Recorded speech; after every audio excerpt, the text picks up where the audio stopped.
అంటే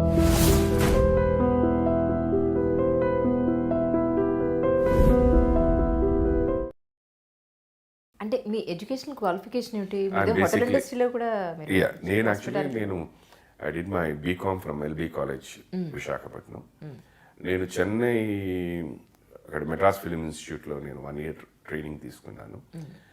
హోటల్లో పనిచేయడానికి కారణం ఏంటంటే నేను చెన్నైలో అప్పుడు చెన్నైలోనే ఉండేది ఫిలిం ఇండస్ట్రీ అంతా. సో నా ఎడ్యుకేషన్కి నాన్నగారు డబ్బులు పంపించేవారు.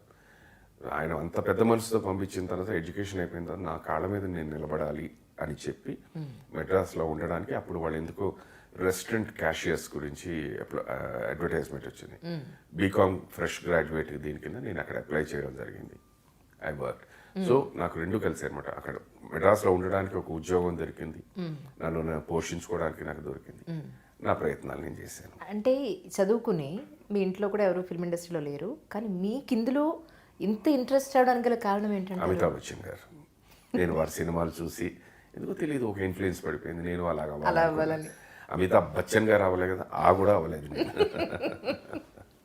కానీ మిమ్మల్ని చూసిన వాళ్ళు ఈరోజు కానీ లేకపోతే ఒక 10 ఏళ్ల క్రితం చూసిన వాళ్ళు ఎవరైనా సరే ఎంత సన్నగా ఉండేవారు, అవునమ్మా. ఇప్పుడు ఇంత పెద్ద పర్సనాలిటీ అయిపోయారు. అంటే హైట్ వైజ్ ఓకే, చాలా అప్పటికి ఇప్పటికి చాలా హైట్ అలాగే ఉంది, విత్తే పెరిగింది. ఈ విత్తు పెరగడానికి ఇన్ని సంవత్సరాలు పట్టింది. అదే అంటే చాలా మంది ఒక ఇంటర్వ్యూ నేను విన్నాను, మీది బీర్లు బాగా తీసుకున్నారంటే నిజమా? బియర్ అంటే అది అప్పుడు ఆ రోజుల్లో ఏంటంటే నాకు అసలు యాక్చువల్గా ఈ అలవాటు కూడా అలాగే నాట్ ఫర్ ఒళ్ళు రావడానికి కోసం కాదమ్మా. ఏమైపోయేదంటే నేను అవుట్డోర్ షూటింగ్కి వెళ్ళేసరికి 6 గంటల వరకు అందరూ నాతో బాగా ఉండేవారు. 6 తర్వాత ఎవరు నాతో మాట్లాడేవారు కాదు, ఒంటరిగా ఫీల్ అయిపోయాను. సో అది ఎందుకో తెలియదు, లోపల ఒక భయం అనండి, లేకపోతే మనకి ఇండస్ట్రీ గురించి తెలియక నేను ఒక గిల్ట్ ఫీల్ అయ్యేవాడు అనమాట. ఏంటి నన్ను అందరూ అవాయిడ్ చేస్తున్నాను, నేను పొరపాటున ఎవరినైనా ఏమైనా మాట అన్నానా, అందుకే వీళ్ళందరూ నన్ను అవాయిడ్ చేస్తున్నారా అన్న ఫీలింగ్ వచ్చేది. సో ఒకసారి ఓపెన్గా కలీగ్స్ అందరితో అడిగితే వాళ్ళు ఓపెన్గా చెప్పారు, నువ్వు ఏమి తీసుకోవు, అందుకనే నేను ఎందుకు ఇబ్బంది పెట్టడం అని. అప్పుడు వాళ్ళతో చెప్పాను, అదే నేను తీసుకోపోయినా ప్రాబ్లం లేదు, నేను ఎందుకు హోటల్లో పనిచేశాను, let me be a bartender there అని చెప్పేసి ఐ స్టార్టెడ్ ఆఫ్. ఓకే. ఇంకా అక్కడి నుంచి ఎవరో వీళ్ళని ఊరికెళ్ళ చూసి రోజు ఇది బాగాలేదు అని చెప్పేసి మీరు ఒక ముందు ఒక స్పూన్ చెంచాడు బియర్ తాగమన్నారు, తర్వాత ఒక గ్లాస్ తాగమన్నారు, ఒక మగ్గు తాగమన్నారు, ఒక బాటిల్ తాగమన్నారు, అలవాటు అయిపోయింది. ఇప్పుడు ఎన్ని పెగ్గులు తీసుకుంటున్నారు? నేను I drink every day 2 pegs, 2.5 pegs depending upon the time and my company. సరే, ఇప్పుడు ఇదంతా ఇన్ఫర్మేషన్ తాగే వాళ్ళ కోసం ఏ బ్రాండ్ మీకు ఇష్టం? నేను I drink whisky okay, and Black Label. Okay.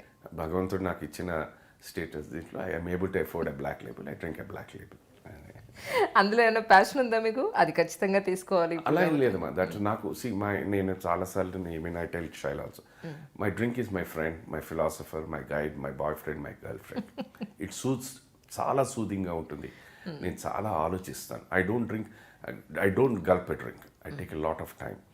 నా ఫస్ట్ నేను షూటింగ్ అయిపోయిన తర్వాత ఇప్పుడు ఈవెన్ ఇన్ఫ్యాక్ట్ ఇవాళ నైట్ ఆఫ్టర్ ది షూట్ మన ఈ ఇంటర్వ్యూ అయిపోయిన తర్వాత నా ఫస్ట్ డ్రింక్ అంతా అసలు నేను ఆలోచిస్తాను, నేను మాట్లాడింది ఏంటి, కరెక్టా కాదా, వాళ్ళు అడిగిన ప్రశ్నకి నేను సమాధానం కరెక్ట్గా చెప్పాను. ఒక పెగ్ వేసుకుంటే మైండ్ బాగా లేదండి, పెగ్గు వేసుకుంటే కదా, పెగ్గు తాగుతున్నప్పుడే నాకు మైండ్ అదే నేను దాన్ని ఆలోచించే దాన్ని సిప్ చేస్తూ నేను దాన్ని ఆస్వాదిస్తూ అనుభవిస్తూ ఇవన్నీ ఆలోచిస్తాను అనమాట. ఈ దీంట్లోని పొరపాటున ఎక్కడో లేదు, నేను కరెక్ట్గా ఆన్సర్ చేయలేదు, లేదంటే నేను అనవసరంగా నా I have lost my cool, temper ఏమైనా పోయింది, ఎందుకు పోయింది, దీని గురించి ఈ విశ్లేషణలో ఏమైపోతుందంటే కరెక్ట్ లేదు, నేను చేసింది కరెక్ట్ ఇది అని అనుకున్నాను అంతే, దట్స్ క్లోడ్.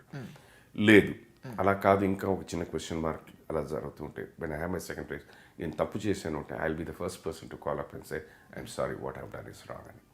అది that's how it educates me a lot. Work wise కూడా అంతే, ఈ డైలాగ్ ఇలా చెప్పుంటే బాగుండేదా, ఇలా చెప్పుంటే బాగుండేదని. టైం దొరికితే డెఫినెట్గా వీలుంటే నేను నెక్స్ట్ డే డైరెక్టర్ గారి దగ్గరికి వెళ్ళి అడుగుతాను, సార్ ఇది ఇలా చెప్తే బాగుండేదేమో ఒకసారి చూద్దామని.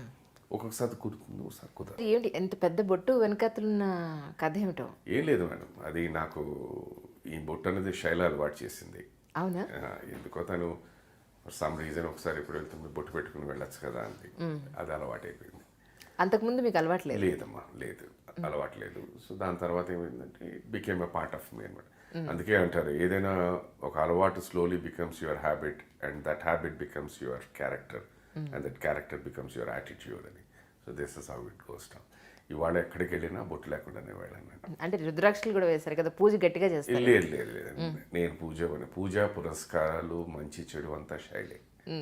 నేను హాయిగా ఇంత హ్యాపీగా సంతోషంగా ఉన్నానంటే ఇదంతా ఆవిడ పుణ్యమే. నాకు మా నాన్నగారు నేర్పించింది ఏంటంటేను మానవ సేవే మాధవ సేవ అని చెప్పించారు. సో అంతే, నేను అది ఫాలో అవుతాను. వీలున్నంత వరకు నేను ఎవరికి ద్రోహం చేయను, ఎవరికి అన్యాయం చేయను. నా సహాయశక్తుల్లో నేను ఎంత సహాయం చేయగలిగితే చేస్తాను. అది నా ఫిలాసఫీ. దానికి తోడు ఇప్పుడు ఇది యాడ్ అయ్యాను అనమాట, అంతే. వచ్చిన వెంటనే మిమ్మల్ని క్వశ్చన్ అడగాలనుకున్నాను. చెప్పండి మా. మీ అమ్ములు ఎలా ఉన్నారు అని. మా అమ్ములు చాలా బాగుంటుందమ్మా, షీఈ్ వండర్ఫుల్. ఇప్పుడు ఎక్కడున్నారు? తను మస్కట్ వెళ్ళింది ఒక ప్రోగ్రామ్ కోసం, she's coming back tonight. ఆవిడ అలా ఉండడం వల్లే నేను ఇలా ఉన్నానమ్మా. కరెక్ట్ అండి, ఇది 100% ఇది. దీంట్లో అంటే మొగస్తుతి మోడస్టీ కాదు. ప్రతి హస్బెండ్ వినాలి ఈ ఆన్సర్ మాత్రం. అలా అని కాదు మోసి, ఇదేమైపోతుందంటే మరి everything is an individual concept, how you react.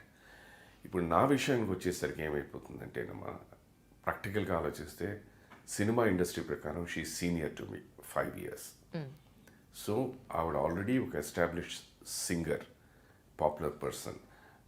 దాని తర్వాత నేను సినిమాల్లోకి రావడం, మా గురుగారు జించాల గారి ద్వారా ఈ సంబంధం రావడం, పెళ్లి జరగడం. సో ఫస్ట్ అండ్ ఫార్మోస్ట్ ఏంటంటే యాజ్ అన్ ఇండివిజువల్గా ఆవిడని మనం ఆలోచిస్తే as an artist that respect has to be given. She's my senior. భార్య అయింది కదా అని చెప్పి ఆ రెస్పెక్ట్ పోకూడదు. So that is how it has continued. మీరు అన్నట్టు మనం ప్రతి హస్బెండ్ తన భార్యకి మర్యాద ఇచ్చిన, ప్రతి భార్య తన హస్బెండ్కి మర్యాద ఇచ్చిన అది మంచిది, తప్పేం లేదు, దాని కాదు అని అంటారు. అయితే understanding is the most difficult thing. అర్థం చేసుకోవడంలోనే ఉంది. మీకు అర్థం ఎక్కడ అవుతుందంటే నేను అనుకున్న దీంట్లో నుండి ఆ ఇండివిజువాలిటీ ఇచ్చినప్పుడే, వాళ్ళకి ఇవ్వాల్సిన మర్యాద ఇచ్చినప్పుడే, అది ఇచ్చినప్పుడు ఆటోమేటిక్గా ఇది వస్తుంది అనమాట. అది సరే, మీ అమ్ముల తర్వాత ఇంకొకరిని అడగాలి. చెప్పండి మా. మీ రేఖ గారు ఎలా ఉన్నారా అని. రేఖ, ఓ మై స్వీట్ హార్ట్. ఎందుకంటే నేను ఫేవరెట్ కదా. ఎస్, నాకు ఆవిడంటే చాలా ఇష్టం. నాకు ఆవిడంటే ఎందుకు ఇష్టం అంటేనమ్మా, ఒకనప్పుడు రేఖా మేడం ఆవిడ ఉన్న పద్ధతి కానీ, ఆవిడ బాడీ కానీ, ఆవిడ మేకప్ స్టైల్ కానీ అన్నీ చాలా పక్కా సౌత్ ఇండియన్ లాగా ఉండేవారు ఆవిడ. అలాంటి వ్యక్తి టోటల్గా ఆవిడని మౌల్డ్ చేసుకుని వేరే రకంగా తయారయ్యారు. అది అంటే ఆవిడ, అందుకే నాకు ఆవిడంటే చాలా చాలా చాలా ఇష్టం. అది కాకుండా నాకు అందరికీ తెలిసింది అమితాబ్ బచ్చన్ గారు అంటే నాకు చాలా ఇష్టం. వారిద్దరూ చాలా సినిమాల్లో పనిచేయడం వల్ల, అందుకని అది తెలుసో తెలియకో వాళ్ళిద్దరు అంటే నాకు చాలా ఇష్టం. అది